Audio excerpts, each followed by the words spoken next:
We've covered a lot in a short time. You met Kay, you heard what the research says, and you have a working definition of leisure that's a lot more precise than free time. Now, let's bring it home.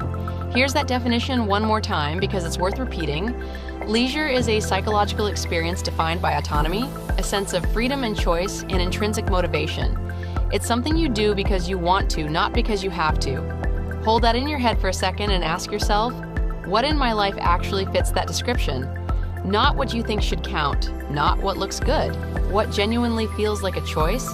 What do you do that's driven by something internal, sounds as curiosity, enjoyment, a sense of challenge or connection, rather than a grade or an obligation?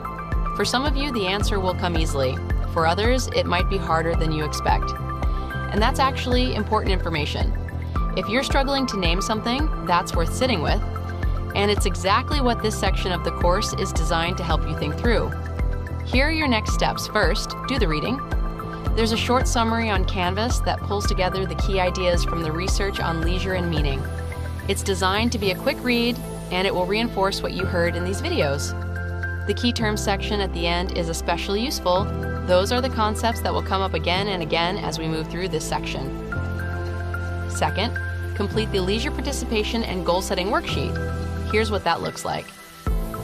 Over the next few days, pay attention to how you actually spend your time outside of class and work. Not how you think you spend it, how you actually spend it. You'll make note of what you do, how it feels, and whether it fits the definition of leisure you've learned in this lesson.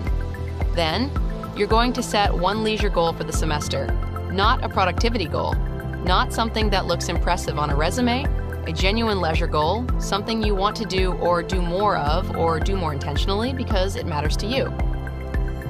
Think about Kay. Kay didn't plan to become a rock climber or a club leader. It started with going along with a friend. Your goal doesn't have to be big, it just has to be yours. We'll come back to that goal later in the section when we talk about what gets in the way of leisure and what helps.